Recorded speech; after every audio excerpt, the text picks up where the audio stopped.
out there, and welcome back. It's Fantasy Sports, Picks and Bets, and The Mix, powered by Mayo Media Net here on YouTube and presented by Jock. Download the daily fantasy app. Use the promo code MMN. They're going to match that first $100 for free. If it's free, it's for me. Yeah, baby, we're doing the thing we do, as always, throwing our weight around the jock market. I actually broke even because like I was saying, again, I don't just talk it, I live it out there in the JM streets.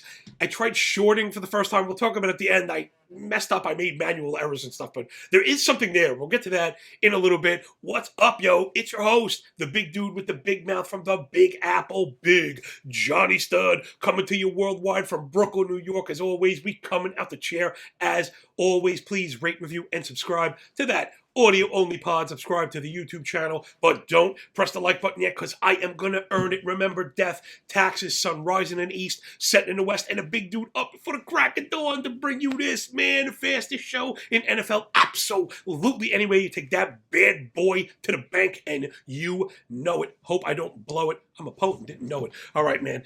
Let's do the thing we do, everybody. It's the 3 pillars of profit. We're using Run the Sims projections, highest projected players on each side, and then the best values. Do a little cost analysis with our, so cleverly named penny stocks. All right, enough of that, man. Let's do it. It's the Blue Chips, brought to you by Jock Market. We got Niners. We got Redbirds. It's the Cardinals in the desert and the 49ers on this lovely Week 11 Monday night foosball slate. On the San Francisco side, of course, it's CMC projected right at the top. 19.5 points, slight drop down to Jimmy Grapes at 17.5. Another drop down to Debo right below 14. Drop to Ayuk at 12. I'm already having an eyebrow up. Remember, we got to be okay pushing up against projections. We are in the age, of ubiquitous information. Lots of people using sharp projections. So if you're going to just subscribe to them, even if they hit, you're probably going to dupe. So you're going to have to bust somewhere. As much as I like Debo, he seems to have been like the odd man out right now with the influx of McCaffrey and the way Ayuk has stepped up again. We'll talk about that, and then wrap it up with George Kittle on the 49ers side. 9 points, always that kind of boom or bust tight end, but I think I like the matchup for Kittle today. On the Cardinal side, it's Nuke Hopkins at 21.5. Love that regardless of Kyler Murray below him at 20. We have not gotten definitive word yet. Murray logged a couple of limited practices, which is not great, right? If we have a quarterback that we know not only like running, he doesn't run as much as I feel like he uses his legs to create space, right? We know he's not the tallest guy. I don't want to jam him for that because you could be fine. But he does use his legs to create space, get to the outside to create, visual windows for himself. So any little bit that Murray is hindered is not great. But Hopkins, with Colt McCoy, which by the way is the greatest cowboy name ever, really did exactly what you want from your backup. He threw the ball to his best players and didn't turn the ball over. So Colt McCoy really greater than signed a lot of other quarterbacks out there. A lot of times you get this like, oh no, it's over, right? I mean, that's how bad it really can be. Teams front-loading the quarterback contracts and all that stuff. The backups sometimes are just not even viable. They're not professional play. It doesn't mean they're professional plays. I know they are, but it's just on the level that this game has to be played. Of course, quarterbacks, which is why we protect them. But for the Cardinals and McCoy, listen, Colt McCoy is not as good as Kyler Murray, but this is my style. I like conservative play. Don't like turnovers. I like his style of play more. Now, of course, I wouldn't be using Colt McCoy, but Hopkins is definitely a go. Remember, on a showdown slate and in Jock Market, we're looking for the top returning player. You need guys that can really pop the top. Hopkins is that kind of game script proof, right? If the Cardinals get ahead, it's probably on his back. If the Cardinals fall behind, we know McCoy has no problem shoving it to him. Same for Murray, right? He's been a target hog. A lot of people, including myself, have to take the L on that. Yeah, I was worried about the injuries and stuff. I never doubted Hopkins' ability. I also worried if Murray was going to be, durable enough for him to stay on the field long enough for Hopkins to get on the field and then have them kind of jam while they're both getting healthy. And look, that looks awesome. So it's Hopkins and Murray both projected above 20. Remember, those are the highest projected players on the slate, both above McCaffrey. Don't know what I have to say about that. Down to Rondale Moore at 16. He's been very good as of late. To James Conner. That's another one. Just got to stop really quick. Conner, good, not great. Also, we saw Eno Benjamin pretty much establish himself as the backup. Again, not great, but he was the clear backup when Conner went out. Benjamin was serviceable, both sides of the ball, really everything kind of you'd hope for, drafting him, fantasy, and all that other stuff, backup DFS and all the like. Benjamin gets caught, and Connor gets like elite work, like 100% of his snaps, like everything. Now, as great as it is for Fantasyland for right now, I don't know how long that lasts. Like, we know Connor even missed his time. What I'm getting at is you almost want to back him up in game. If you get the guys cheap enough, we'll get to that in the values. But Connor projected for 15 points, below Mort at 16, and above McBride all the way down at the bottom. A couple of teardrops there to get down to McBride. I think he played every snap or ran every route. He definitely ran the third most routes. He behind Hopkins and Murray was McBride. He only earned a single target. Now, that kind of use came off the bench because he didn't know he was going to play. He was behind the injury, right? So you got to give him some time. We know tight end is a tough position. This guy was a stud last year. I know he had a bad game. People kind of piling on him. I think he's going to be okay. All right, let's take a few minutes to handicap this bad boy from up top. Let's draw up the narrative and then be consistent with it. And now I'm going to include that short. I wanted to bring it up early on. Gosh, so stupid. I meant to short Mac Jones. And again, I'm stuck on this. I was screaming about the Jets all week. I ended up backing off of the Jets because their offense stink. I ended up being right on that. I ended up smashing the Patriots under 20.5, smashed on that. So I wanted to short Mac Jones. I'm stupid. I also wanted to short Derek Carr. That didn't work out because he had that overtime touchdown, which ended up putting me in the negative. Regardless, that's fine. Instead of shorting Mac Jones, I bought it. Again, remember, it's kind of complex, and this goes for regular trading as well. You have to know your platform. That's why I haven't recommended it yet. We're going to talk about shorting at the end of the value really quick. I have some tips for you, but there is something there. All right, let's handicap this thing really quick. This is season-long stats, 49er offense. It's been up and down. The reason why we got to be careful with the year-to-date stats, right, is because of a guy like McCaffrey. You bring in a guy like McCaffrey, and things kind of change. So, the beginning of the year, there were a lot of vanilla kind of elements to it, even on the passing game, and that's changed. People worried McCaffrey wouldn't get targeted. Well, Jimmy G's smart enough to know you throw McCaffrey the ball. Check it out. San Francisco 49ers offense last 25.5 points a game. That's in the top 8. 400 yards a game. That's in the top 5. More than 6 yards a play. That's also in the top 5. 0.12 EPA per play. 3.21 time of possession per drive. A 50% drive success rate. All of those in the top 5. Over to the passing side. 0.37 EPA per attempt. That's got to be like top 6 or 7. Sorry, I have these things formatted, but it's in the top. It's dark red. Then the yards per attempt and yards per completion, both at the top of the board at 8.8 and 11.9 respectively. Jimmy G also one of the best against the zone. Man coverage, not so much, but Arizona runs a ton of that. Arizona defense, just a ton of zone. Like I said, near the top of the board, 76% of the time. This is last 4. I like to do defense.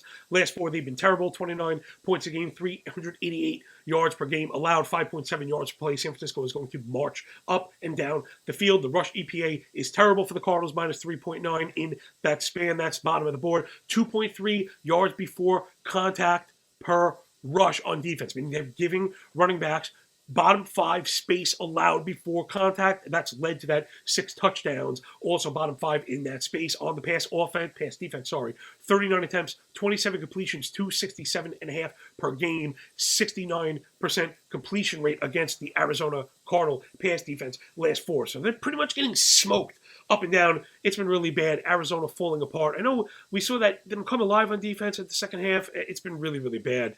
And it starts with the inability to stop the rush, right? Then you need an extra person, and when you use that extra man, we've often talked about that. I like to mix in some of the X's and O's here. And right, this is a projection-based show. We're doing DFS. It's also jock market, so it's stock market theory plus conventional. And then again, we want to do X's and O's because I think that's how you get to where the puck is going and not where the puck has been. I know we have a lot of Canadians out there, how we do it. I love you guys. I know a hockey reference. You never go wrong up there north of the border. Shout at me, man. Rate, review, and subscribe, please. Get up in the comments. Let Patty know how good of a job we're doing, how hard we are working, right, to stay at the tip of the spear, at the fore of the understanding. And as the trajectory of the league change, we want to be right there, right? Again, if we get a second, we'll talk about this on the betting end.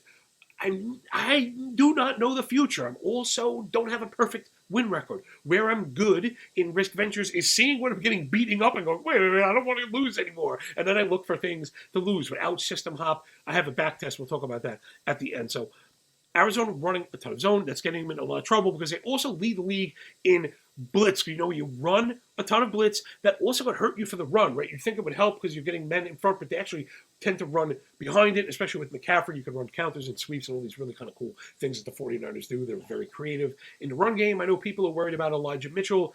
My take on that is, yeah, they're going to kind of split the running work, right? Like the rushing work will be split probably 50-50. When we look at it at the end, I think it's McCaffrey's ball because they're trying to keep him healthy. So I think you'll see him front-loaded in the beginning of the game. Like, I truly think the 49ers game plan is get ahead fast, rest McCaffrey. Because Elijah Mitchell was awesome. He's not Christian McCaffrey at all, but he is awesome and can do it all, right? He was going to be the starting running back on a team that was making a run through the playoffs. So he's very good. Again, tier separation between Mitchell and McCaffrey. But if you have Mitchell as the backup plan, that's really, really good. And when you have, again, all these weapons, it's all coming together to think like Deebo Samuel, one of the most talented players in the league. And I know I knocked him before. It's not, you got to try never to knock the man. It's not the point here, right? It's about situational processes, I guess, and things like that, methodology and how these things kind of play off each other. I'm just afraid with the way we've seen Ayuk step up and the connection he has with Jimmy G. Ayuk is also very good against the zone, which we're going to see today. But Ayuk being very good against the zone, Ayuk and Kittle have become the zone targets. And of course, now McCaffrey always has the bulls down. And I think that number is like 38% running back targets for Garoppolo with McCaffrey because he's awesome. So 49er side, it's McCaffrey and Garoppolo. There is a pop for Ayuk. I think Kittle is going to get work because the Cardinals are the worst in the league defending the tight end. They've also been really bad. Bottom three, last 4 games in running back reception stats. It was like receiving yards allowed. So give me McCaffrey. I think it's also Kittle. And then Ayuk is going to have a chance to pop off as well against, I think he'll be the volume guy inside the zone. On the other side, Arizona, it's Hopkins and more. The way these usage stats are looking, it's almost got like all right, it's not as extreme as Miami. That's like the hyper usage, the two guys. But like, man, I use conditional stuff because I think percentiles are where it's at. I mean, Hopkins, 97% of route per dropback these last 4 games. Rounded Moore at 95, right? 163 and 159 routes respectively. The next one is Zach Ertz. Yeah, well, guess what? He's gone at 128. After that, Eno Benjamin, 72. Well, guess what? He's gone. Robbie Anderson. Well, guess what? He's gone. I mean, it's pretty ridiculous. So it's Hopkins and Moore. You just push them right to the front. 11.5 targets per game for Hopkins, 9 receptions, 99. These are averages, 104 air yards per game. Rondale Moore, the air yards down a bit more, but because of the yak stuff, it's 71.5 receiving yards per game, 8.3 targets, 6.3 receptions. I mean, Hopkins lighting up. DeAndre Hopkins in that time frame, 33% of the team targets, 46% of the team air yards. Holy cow. Hachi, Machi, Liberace, Rondale Moore splitting snaps wide and slot. So the 49er defense is awesome. Got to be careful splitting that defense as well. Everybody is pretty much healthy. I think they have 1 player out where they have like 5 or 6 impact players out. Bosa in particular is back on the offensive side. Williams is back. I mean, the 49ers are healthy, but it hasn't stopped McCoy from shoving the ball to Hopkins and Murray. I think that's all you're going to get. 49er run defense is phenomenal. James Conner is not very fast. I don't think he's going to be good at all. Last 4 games, San Francisco 49ers, 73 rush yards a game. That's top 3, 3.8 yards per rush, 1.7 yards before contact per rush. All those in the top. That contact metric is probably closer to halfway point. So boom, that will do it. That's your blue chip section brought to you by Jock Market. Please rate, review, and subscribe. And I think that earned the like button, right? You know what? Who wants to ask for a like if I didn't earn it? I think that just earned it, man. Breaking out the one-man band. It's everything. X's and O's, projections, all that stuff. Hopefully even a laugh or two with your boy. Boom. The ball is past midfield. Let's get it up in the red zone. But man, that just took a lot out of me. Give me a second to catch my breath.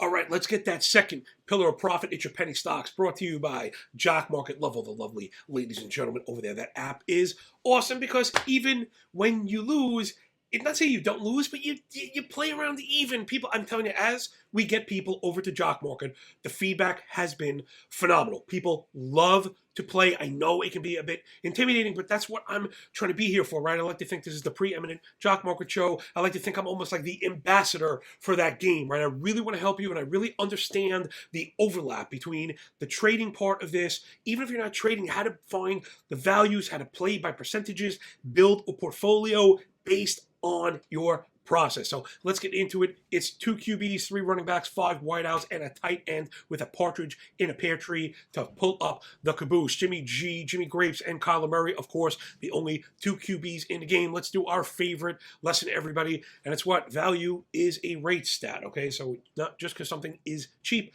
doesn't mean it's a value, and we kind of get that here. Jimmy G projected 17.5, salary 9.6, leaves you right at 549. Kyler Murray projected for 20 points, right? That 3 over 17 matters. It's a big jump by percentile, but the 11-2 salary leaves you at 554. The cost per point is the same. You go at Jimmy G, well, especially because I'm worried about Kyler being hurt, but he's also slightly lower owned.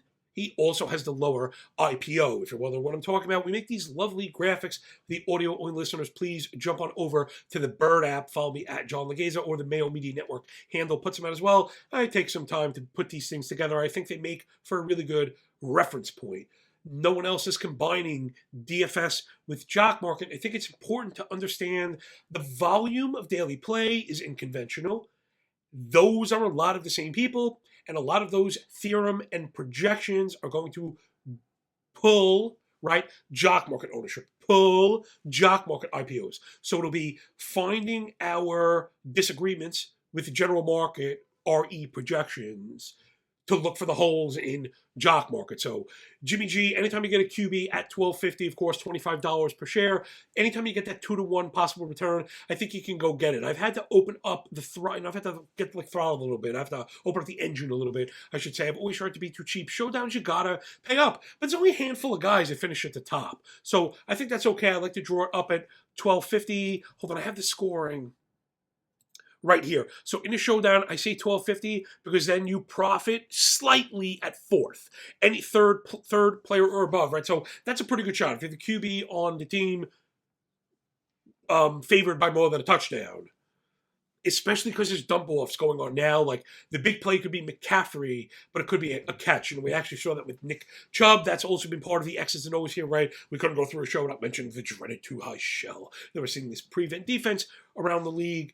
And now the subsequent, the pendulum swinging. It's the answer for everything, right? I don't also want to, as I'm making fun of it, people like worrying so much about it. It's because, yeah, like, it's the major issue. But if we're not going to do what I said before and pivot and try and get ourselves in a stronger probabilistic scenario to succeed, then, like, what was the point of even identifying it in the first place? What's going on? Got to be careful with overs right now. Overs are in the toilet. Big player props, a lot of them are in the toilet because scoring and production are down, because one of the ways to beat that 2-eye shell is to work around the line of scrimmage, whether it's running the ball or using the shotgun to the slot, low A-dot targets. The problem is that middle of the field, no matter what, has the clock running. And we're seeing that all these long drives, sustained drives, time of possession per drive sustaining is actually up, but the scoring is down because you have to be successful so many times in order to get yourself into a score, right? So there's a bit of the X's and O's, more of the theorem behind the theorem as we continue. I have to hurry the heck up. So Jimmy G, Murray, I guess we broke down a lot of this game. Give me Jimmy G, running backs, Connor, McCaffrey, and Elijah Mitchell.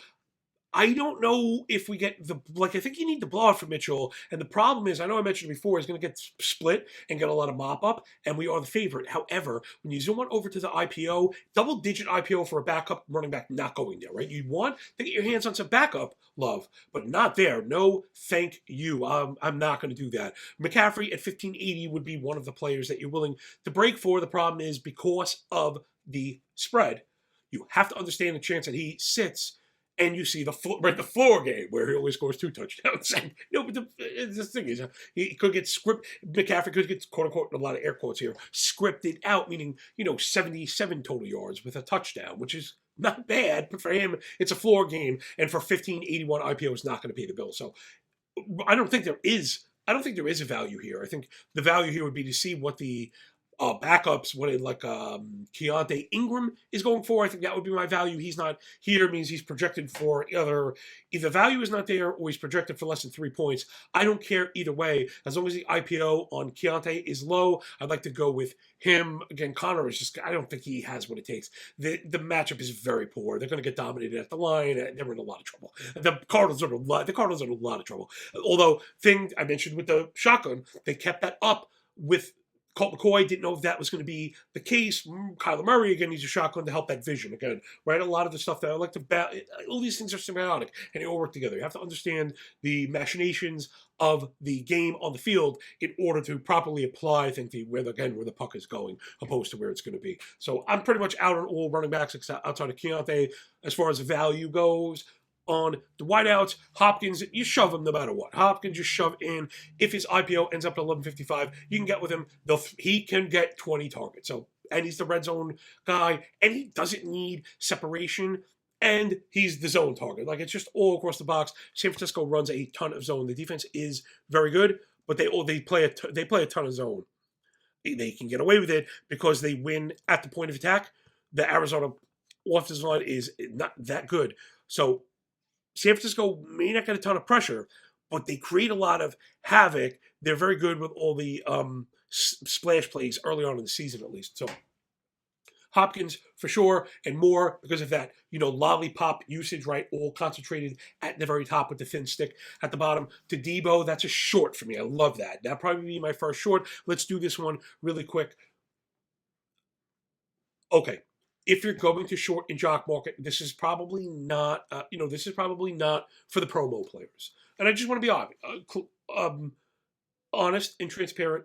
I never mislead, right? So I'm not going to shill something that's going to get you burned. Not going to happen. We're going to lose enough as it is. Try and go hardest. Everybody gets that. So if you're going to short, okay, here's the idea just briefly, right? Because some people don't even understand how it works. So think about shorting as it's like a phantom buy. You're like borrowing the stock at a set price, okay, and then looking to keep the difference if it goes down.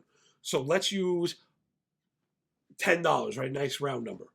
So when you buy at $10 and it goes up to 11, you made 10%. You made $1. You're happy.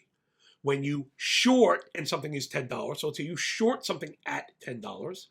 Right? You want it to go down, so you're looking for reverse action. Let's say it goes down to 9.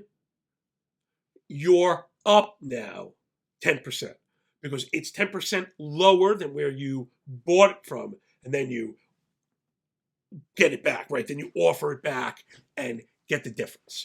Okay, so that's just shorting 101, like oversimplified, but that's the idea of it, right? You're looking for an inverse action to get paid on a downside move. The thing with Jock market is you have to short him at the top price. So meaning you have to cover $25 for every share you're going to short because in theory, that's the max. Now, if you were to short 5 players, they all can't finish at 25. So shorting is a rich man's game in Jock market because you really have to front cash. I shorted Derek Carr yesterday. I was ahead. I didn't think he was going to do great against the Broncos. They ended up doing a lot better than I thought. Broncos defense, always a good defensive bet. Now I know where I'm going to go because I was very high. We had Washington to cover, but I was very high in that defense as well. If you shorted across the board, in Houston, you did awesome. We were high on the Patriots defense. If you would have shorted the Jets, you did awesome. Said I was on a Wilson over. See, that stuff's it's over for me. It's over. You got to be shorting market. You will be playing unders. You'll be locating these situations because now the environment is conducive to sluggishness, right? And so let's not be stubborn. Remember, you can either make money or you could be right. That's your last lesson. Boom. So what else? Right, Hopkins. I guess guys right back into it. I'm looking at the time. I know we got to go. So Debo is my short. So I didn't get to Ayuk is a go. Jennings is a thank you, but no thank you. But I think you could play him in DFS because it's so cheap and he has a projection. So any player with a projection could fall into the end zone. Given the ownership is so very low, Jennings could be a way to get exposure to the better offense without the popularity of those players, with a guy who's skilled and also getting looks. I know I mentioned the Arizona side, but on the San Francisco side, Jennings has just gotten some. He's just gotten some love. 4th is the last month. 4 targets a game, 3 receptions for 32 yards, 28 air yards per game, 11 yards per reception. So that's something, right? So 1.5 yards per route run, something there, right? It's not great, but it's something. He's also pretty good against his own 111 EPA against his own. That's right behind their other big zone guys, Kittle and Ayuk. So we like Ayuk, we like Hopkins, we like Moore, and then Trey McBride. It's a cost thing. If the IPO is at 318, then I guess you can get with him. You can't really expect too much. I think the ownership at 36% almost spoils him. But if he's going to get looks, if I were getting really, really cheap, like I'd rather have Jennings, I'd rather have Keontae Ingram than Trey McBride. I think he's a little bit too popular. All right, that will do the penny stock part of it. If you learn something, again, about shorting, now that's, something people pay for. Again, I share your love right back with me. Press that cartoon finger down below. Hit the like button, rate, review, and subscribe because that stuff matters way more than it should. We'd hate to lose this show, right, because we didn't press cartoon fingers, right? How silly does that sound? All right, so the ball's inside the 10. Let's punch it in because I have a special, very special dance and a player prop. But first, just give me 1 sec to catch my breath. Okay, it's a player prop time. Brought to you by Jock, Market Week 11, Monday Night Football prop. George Kittle, over 41.5 receiving yards is my favorite prop of this game. I have not hit it yet. The projections are right on the nose. I think they're a bit shy because of the amount of zone that Arizona plays. And when you isolate usage to zone for the Niners, Kittle really begins to stand out. It's really Kittle and really Ayuk when the Niners face his own D. And just on the year, last 4 games, receiving stuff, defense, receiving stuff, running backs. I really like to get into split, more recent split, to cover for these injuries and the usage in particular. San Francisco, like you need to be looking at it before CMC and after CMC, maybe even slicing off the first one, week 7, because it was a little like here and there. And that really matters. So people using, right, another good lesson for us, feathers just sticking all over the cap today. Season-long stats are absolutely going to get you smoked. And this is why I generally do better handicapping throughout an NFL year, because you need the extra access. You need to put in the extra work. You absolutely have to. You absolutely have to. Season stats are going to get you in trouble, right? The San Francisco offense is not great when you look on the season. And last 4, they're rolling. Adding McCaffrey is a good thing, but it blows all the usage stuff. The running back targets, the way the slot targets, the way they're operating against man v zone, and how they're, just how they're working as a team overall. So give me George Kittle because I'm going to see a ton of zone.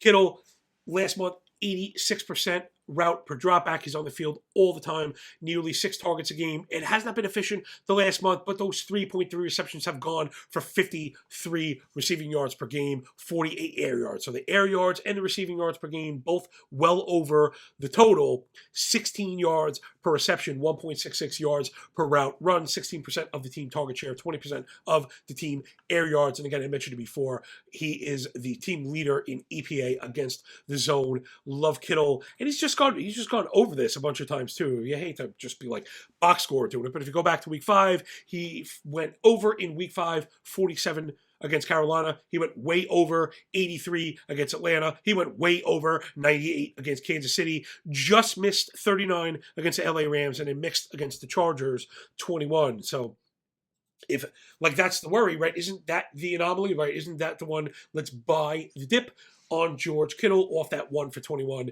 Again, I'm here saying oh, get away from overs, but bet this over. I haven't locked it in yet, but I think this one is nice, like a lemon ice. I really like the low bars. So I think that's fair. I think shooting for these really high totals, especially in the same game, people are in love with these single game parlays. That's kind of what I mean, right? Like really, really, really prolific. You're not getting. Also, a good way to get around these not say trick defense, but the prevent, because now what we're also seeing is like prevent plus, right? So prevent plus extra attention on top receiver. So you're going to try and stymie the entire offense with the shell, but then also make sure you're looking at kind of the number 1. That's led to, weird use for weird players, and now that's always been a thing, but I think we're seeing a bit more of that. you're busy covering guys, and when you're using shells, you're dedicating to it right off the bat. If you're looking to double someone else, they're using another guy right off the bat. That's going to leave somebody open. Normally, the least talented, right, or least notable player on offense. Those guys kind of squirt. Kittle does a lot of block and release, and you have to pay attention to him because he's such a good blocker, right? So he's excellent. That's why he's constantly on the field. I'm not too worried about the usage because of the zone use, and I think the yards per reception puts us way over with the target. So I think the 6 targets, 15 yards per reception. I think we need 3 of those. Again, we're going to need 3 catches to get us over this one. So give me Kittle over 41.5, and that will do it for the fastest show in NFL absolutely anywhere. One man, one show, showing it down, baby. Thank you for picking up what we're putting down. Please rate, review, and subscribe to the audio-only pod. We appreciate you so very much, spending your precious time with us. Why I work so hard to, try and give it back, right? You're going to spend your time with me. I want to make sure that I'm making it worthwhile, right? It's not just simple stat reading, that we're really trying to create a tapestry, micro and macro analytics plus subjective, conventional DFS betting all at the same time, man. Oh, when you put it like that, man, press the like button. Thanks so much, man. Enjoy the game, enjoy your day, and when we're done with the book, enjoy that pay. Everybody, remember, when you work this hard, it feels a lot less like luck, man. Peace.